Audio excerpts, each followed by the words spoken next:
നമസ്കാരം. ഏവർക്കും pre market റിപ്പോർട്ട്സുകളിലേക്ക് സ്വാഗതം. ഇന്ന് മാർച്ച് 18, 2026 ബുധൻ. ഇന്ന് മുതൽ നമ്മൾ നിഫ്റ്റിയുടെ ഈ മാസം 4ാമത്തെ ആഴ്ചയിലേക്ക് പ്രവേശിക്കുകയാണ്. ഇറാൻ US പ്രശ്നങ്ങൾ അതേപടി തന്നെ തുടർന്നുകൊണ്ടിരിക്കുന്നു. കൂടാതെ ഇറാന്റെ ഭാഗത്ത് നിന്നും അവരുടെ സെക്യൂരിറ്റി ലീഡറായിരുന്ന മിസ്റ്റർ അലി ലാരിജാരിയുടെ മരണം ഔദ്യോഗികമായി തന്നെ ഇറാന്റെ ഭാഗത്ത് നിന്നും സ്ഥിരീകരിക്കുകയും ചെയ്തു. ഇതിന്റെ ഒരു തിരിച്ചടി ഇറാന്റെ ഭാഗത്ത് നിന്നും വരാൻ പോകുന്ന ദിവസങ്ങളിൽ കണ്ടു തന്നെ അറിയേണ്ടിയിരിക്കുന്നു. മാത്രമല്ല, ഇന്നലെ നമ്മുടെ മാർക്കറ്റ് അടച്ചതിന് ശേഷം ക്രൂഡിന്റെയും ക്രൂഡ് ഓയിലിന്റെ വിലയിലൊന്നും കാര്യമായ മാറ്റങ്ങൾ വരികയും ഉണ്ടായില്ല. അവയെക്കുറിച്ചൊക്കെ വിശദമായി തന്നെ നമുക്ക് ഈ വീഡിയോയിൽ പരിശോധിക്കാം.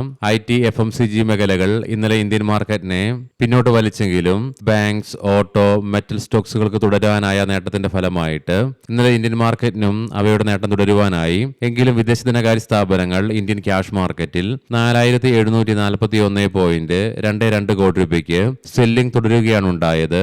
അതേസമയം ആഭ്യന്തര ധനകാര്യ സ്ഥാപനങ്ങൾ 5225.32 കോടി രൂപയ്ക്ക് ബൈയിങ്ങും തുടരുകയുണ്ടായി. ഇന്നത്തെ നമ്മുടെ മാർക്കറ്റിലേക്ക് സ്പെസിഫിക് ആയിട്ട് വന്നു കഴിയുമ്പോൾ അനലിസ്റ്റുകളുടെയും എക്സ്പേർട്ടുകളുടെയൊക്കെ അഭിപ്രായങ്ങൾ പ്രകാരം നിഫ്റ്റിക്ക് 23,600, 23,700 എന്നീ ലെവലുകൾ അതിശക്തമായി മറികടന്നുകൊണ്ട് ഈ ലെവലുകൾക്ക് മുകളിലായിട്ട് നിലനിന്നെങ്കിൽ മാത്രമേ തുടർന്ന് മുന്നോട്ടുള്ള നിഫ്റ്റിയുടെ പ്രയാണം സാധ്യമാവുകയുമുള്ളൂ. അല്ലെങ്കിൽ കൺസോളിഡേഷനുള്ള സാധ്യതകളും തള്ളിക്കളയാനാവുകയില്ല. എന്നാൽ അതേസമയം 23,350 എന്ന ലെവൽ നിഫ്റ്റിയെ സംബന്ധിച്ചിടത്തോളം ഡൗൺ സൈഡിലേക്ക് ഇമ്മീഡിയറ്റ് സപ്പോർട്ട് ആണെങ്കിലും തുടർന്ന് 23,000 എന്ന ലെവൽ നിഫ്റ്റിയെ സംബന്ധിച്ചിടത്തോളം ഡൗൺ സൈഡിലേക്ക് ക്രൂഷ്യൽ സപ്പോർട്ട് ഏരിയ കൂടി തന്നെയാണ്. പ്രത്യേകം ശ്രദ്ധിക്കുക, ഇത് ട്രേഡ് റെക്കമെൻഡേഷൻ അല്ല, അനലിസ്റ്റുകളുടെയും എക്സ്പേർട്ടുകളുടെയൊക്കെ അഭിപ്രായങ്ങൾ മാത്രമാണ്. എഡ്യൂക്കേഷൻ പേർപ്പസിന് വേണ്ടിയിട്ടാണ് ഈ ലെവലുകൾ വിശദീകരിക്കുകയും ഉണ്ടായത്. US പ്രസിഡന്റ് ട്രംപിന്റെ ചൈന സന്ദർശനം നിലവിലെ വെസ്റ്റ് ഏഷ്യൻ പ്രശ്നങ്ങൾ തുടരുന്ന സാഹചര്യത്തിൽ 5 മുതൽ 6 ആഴ്ച വരെ നീണ്ടുപോയേക്കാമെന്നുള്ള റിപ്പോർട്ട്സും വരുന്നുണ്ട്. പുതിയ റിപ്പോർട്ടുകൾ വരുന്ന പ്രകാരം ഇന്ത്യയിൽ ആഭ്യന്തരമായിട്ട് LPGയുടെ പ്രൊഡക്ഷൻ 38% ഉയർത്തുകയുണ്ടായി. ഇതിനെ തുടർന്ന് 45,000 ടൺ പെർ ഡേ എന്ന നിലയിൽ ഇന്ത്യയുടെ ആഭ്യന്തര LPG ഉൽപാദനത്തില് വളർച്ചയും രേഖപ്പെടുത്തി. എന്നിരുന്നാൽ കൂടിയിട്ടും വരുന്ന പുതിയ റിപ്പോർട്ടുകൾ പ്രകാരം ഇനി ഇന്ത്യയിലെ LPGയുടെ ആഭ്യന്തര പ്രൊഡക്ഷൻ 50% ഉയർച്ച രേഖപ്പെടുത്തിയാൽ പോലും ഒരു മാസം 29 LPG ടാങ്കറുകളുടെ ആവശ്യകത ഇന്ത്യക്കുണ്ട്. ഇന്ന് പ്രധാനപ്പെട്ട ഗ്ലോബൽ ഇവന്റുകളാൽ നിറഞ്ഞ ഒരു ദിനം തന്നെയാണ്, എസ്പെഷ്യലി US-ൽ നിന്നും. രാവിലെ 5:20 ജപ്പാനിൽ നിന്നും ഫെബ്രുവരി മാസത്തെ ബാലൻസ് ഓഫ് ട്രേഡ് ഡേറ്റയുടെ റിലീസ് ഉണ്ട്. പിന്നീട് വൈകുന്നേരം നമ്മുടെ മാർക്കറ്റ് അടച്ചതിന് ശേഷം വൈകുന്നേരം 6 മണിയോടുകൂടി US-ൽ നിന്നും ഫെബ്രുവരി മാസത്തെ PPI ഡേറ്റയുടെ റിലീസ് നടക്കാനിരിക്കുന്നു. വൈകുന്നേരം 7:15 കാനഡയിൽ നിന്നും ബാങ്ക് ഓഫ് കാനഡയുടെ ഇൻട്രസ്റ്റ് റേറ്റ് ഡിസിഷൻ വരാനുണ്ട്. പിന്നീട് രാത്രി 11:30 US-ൽ നിന്നും ഇന്നലെ ആരംഭിച്ച ഫെഡ് മീറ്റിംഗിന്റെ ഔട്ട്കം ആയിട്ട് ഫെഡ് ഇൻട്രസ്റ്റ് റേറ്റ് ഡിസിഷൻ വരാനുണ്ട്. നിക്ഷേപകരും അനലിസ്റ്റുകളും വെച്ച് പുലർത്തുന്നത് ഫെഡ് അതിന്റെ ഇൻട്രസ്റ്റ് റേറ്റ് ഡിസിഷൻ അൺചേഞ്ച്ഡ് ആയിട്ട് സ്ട്രേറ്റ് ആയിട്ട് തന്നെ നിലനിർത്തുമെന്നുള്ള പ്രതീക്ഷയാണ് വെച്ച് പുലർത്തുന്നതും. നിലവിലെ വെസ്റ്റ് ഏഷ്യൻ പ്രശ്നങ്ങളെ തുടർന്ന് ക്രൂഡ് ഓയിലിന്റെ വിലയിലുണ്ടായ അതിശക്തമായ ഉയർച്ചയുടെ ഫലമായിട്ട് ഫെഡിന്റെ ഭാഗത്ത് നിന്നും പുതിയൊരു നടപടി ഉണ്ടാവുകയാണെങ്കിൽ അത് മാർക്കറ്റിനെ സംബന്ധിച്ചിടത്തോളം സർപ്രൈസിംഗ് ഫാക്ടർ തന്നെയായിരിക്കും. അതിനുള്ള സാധ്യതകൾ കുറവാണെങ്കിൽ കൂടിയിട്ടും തുടർന്ന് രാത്രി 11:30 തന്നെ US-ൽ നിന്നും FOMCയുടെ ഇക്കണോമിക് പ്രൊജക്ഷൻസിന്റെയും റിലീസ് നടക്കാനുണ്ട്.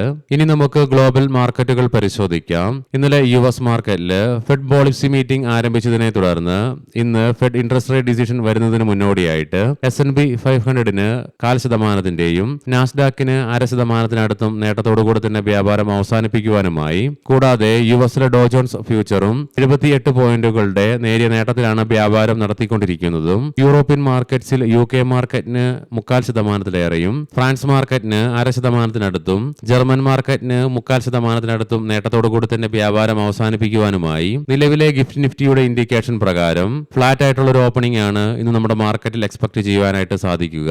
ഏഷ്യൻ മാർക്കറ്റ്സിൽ ജപ്പാൻ മാർക്കറ്റ് 1.25%-ലേറെയും കൊറിയൻ മാർക്കറ്റ് 2.25%-നടുത്തും നേട്ടത്തോടുകൂടി തന്നെയാണ് ഇന്ന് വ്യാപാരം ആരംഭിച്ചിട്ടുള്ളത്. കൊമോഡിറ്റിയിൽ ബ്രെന്റ് ക്രൂഡിന്റെ വിലയിൽ 0.5%-ന്റെയും ക്രൂഡ് ഓയിലിന്റെ വിലയിൽ 0.25%-ലേറെ ഇടിവ് അനുഭവപ്പെടുമ്പോൾ ഗോൾഡിന്റെ വില ഇന്നലെ ഇന്ത്യൻ മാർക്കറ്റ് അടയ്ക്കുമ്പോൾ ഉണ്ടായിരുന്ന തൽസ്ഥിതി തുടരുന്നുമുണ്ട്. ബ്രെന്റ് ക്രൂഡിന്റെ വില $103.15 പെർ ബാരൽ എന്ന നിലയിലായിട്ടും ക്രൂഡ് ഓയിലിന്റെ വില $95.44 പെർ ബാരൽ എന്ന നിലയിലുമായിട്ടാണ് വ്യാപാരം നടത്തിക്കൊണ്ടിരിക്കുന്നത്. ഗോൾഡിന്റെ വില $5004.92 പെർ ഔൺസ് എന്ന നിലയിലായിട്ടും വ്യാപാരം തുടർന്നുകൊണ്ടിരിക്കുന്നു. ഇനി നമുക്ക് സ്പെസിഫിക് ആയിട്ട് നിഫ്റ്റിയുടെയും ബാങ്ക് നിഫ്റ്റിയുടെയും ടെക്നിക്കൽസിലേക്ക് പ്രവേശിക്കാം. നിഫ്റ്റിയുടെ PCR 1.1 21.2 എന്ന നിലയിലും മാക്സ് പെയിൻ 23,600 എന്ന ലെവലിലുമായിട്ട് നിലകൊള്ളുന്നു. ബുൾസിന്റെയും ബിയേഴ്സിന്റെയും ഇടയിലുള്ള ഇൻഡിസിഷനെ സൂചിപ്പിച്ചുകൊണ്ട് അപ്പർ ആൻഡ് ലോവർ ഷാഡോസോട് കൂടിയിട്ടുള്ള ബുള്ളിഷ് ക്യാൻഡിലാണ് ദൃശ്യമാകുന്നതെങ്കിലും ഹൈവേവ് ടൈപ്പ് കാൻഡിൽസ്റ്റിക് പാറ്റേൺ ആണ് കാണുവാനായിട്ടും സാധിക്കുക. ഇന്നലെയും തുടരുവാനായ നേട്ടത്തിന്റെ ഫലമായിട്ട് RSIയിലും നേരിയ ഉയർച്ച രേഖപ്പെടുത്തിയതിനെ തുടർന്ന് 33.18 എന്ന ലെവലിലേക്കും എത്തിച്ചേർന്നെങ്കിലും നിഫ്റ്റിക്ക് അതിന്റെ എല്ലാ കീ മൂവിംഗ് ആവറേജുകളുടെ താഴെയായിട്ടും വ്യാപാരം അവസാനിപ്പിച്ച് തുടരേണ്ടതായിട്ടും വന്നു. വീക്കിലി ഓപ്ഷൻസ് ഡാറ്റ പ്രകാരം 24,000 എന്ന സ്ട്രൈക്കിലാണ് കോൾ സൈഡിലേക്ക് ഏറ്റവും കൂടുതൽ ഓപ്പൺ ഇൻട്രസ്റ്റ് കാണുവാനായിട്ട് സാധിക്കുക. അതേ സ്ട്രൈക്കിൽ തന്നെയാണ് ഏറ്റവും കൂടുതൽ കോൾ റൈറ്റിംഗും നിലവിൽ കാണുന്നത്. അതേസമയം പുട്ട് സൈഡിലേക്ക് 23,000 എന്ന സ്ട്രൈക്കിലാണ് ഏറ്റവും കൂടുതൽ ഓപ്പൺ ഇൻട്രസ്റ്റ് കാണുവാനായിട്ട് സാധിക്കുക. അതേ സ്ട്രൈക്കിൽ തന്നെയാണ് ഏറ്റവും കൂടുതൽ പുട്ട് റൈറ്റിംഗും നിലവിൽ കാണുന്നത്. ബാങ്ക് നിഫ്റ്റിയുടെ PCR 0.79 എന്ന നിലയിലും മാക്സ് പെയിൻ 56,000 എന്ന ലെവലിലുമായിട്ട് നിലകൊള്ളുന്നു. ലോവർ ലെവൽസിലുള്ള അതിശക്തമായ ബൈയിങ് ഇൻട്രസ്റ്റിനെ സൂചിപ്പിച്ചുകൊണ്ട് minor upper and long lower ഷാഡോയോട് കൂടിയിട്ടുള്ള ബുള്ളിഷ് ക്യാൻഡിലാണ് ബാങ്ക് നിഫ്റ്റിയുടെ ഡെയിലി ചാർട്ട്സിൽ നിന്നും ദൃശ്യമാകുന്നത്. ബാങ്ക് നിഫ്റ്റിക്കും ഇന്നലെ നേട്ടം തുടരുവാൻ സാധിച്ചതിന്റെ ഫലമായിട്ട് RSIയിലും ഉയർച്ച രേഖപ്പെടുത്തിയതിനെ തുടർന്ന് 31.76 എന്ന ലെവലിലേക്കും എത്തിച്ചേർന്നു. എങ്കിലും ബാങ്ക് നിഫ്റ്റിക്ക് അതിന്റെ എല്ലാ കീ മൂവിംഗ് ആവറേജുകൾ താഴെയായിട്ടും വ്യാപാരം അവസാനിപ്പിച്ച് തുടരേണ്ടതായിട്ടും വന്നു. മന്ത്ലി ഓപ്ഷൻസ് ഡാറ്റ പ്രകാരം 56,000 എന്ന സ്ട്രൈക്കിലാണ് കോൾ സൈഡിലേക്ക് ഏറ്റവും കൂടുതൽ ഓപ്പൺ ഇൻട്രസ്റ്റ് കാണുവാനായിട്ട് സാധിക്കുക. എന്നാൽ 54,900 എന്ന സ്ട്രൈക്കിലാണ് ഏറ്റവും കൂടുതൽ കോൾ റൈറ്റിംഗ് നിലവിൽ കാണുന്നത്. പുട്ട് സൈഡിലേക്ക് 54,000 എന്ന സ്ട്രൈക്കിലാണ് ഏറ്റവും കൂടുതൽ ഓപ്പൺ ഇൻട്രസ്റ്റ് കാണുവാൻ സാധിക്കുന്നതെങ്കിലും 55,000 എന്ന സ്ട്രൈക്കിലായിട്ടാണ് ഏറ്റവും കൂടുതൽ പുട്ട് റൈറ്റിംഗ് നിലവിൽ കാണുക.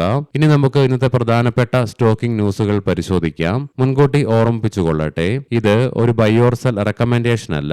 Clean Max Enviro Energy Solutions Q3 ഏർണിംഗ്സുകൾ കമ്പനി പ്രസിദ്ധീകരിച്ചു. കൺസോളിഡേറ്റഡ് ഇയർ ഓൺ ഇയർ ബേസിസിൽ പ്രോഫിറ്റിൽ 9.4% വളർച്ച രേഖപ്പെടുത്തിയപ്പോൾ റവന്യൂവില് 20.4% ഇടിവും രേഖപ്പെടുത്തി. ശ്രീ സിമന്റ് ആന്ധ്രാപ്രദേശിലെ YSR കടപ്പ ജില്ലയിലെ 373 ഹെക്ടർ വിസ്തൃതിയിലുള്ള ദൊമർ നന്ദ്യാല 1 ചുണ്ണാമ്പ് കല്ല് ബ്ലോക്കിന് കമ്പനിയെ മുൻഗണനാ ലേലക്കാരനായിട്ട് പ്രഖ്യാപിച്ചു.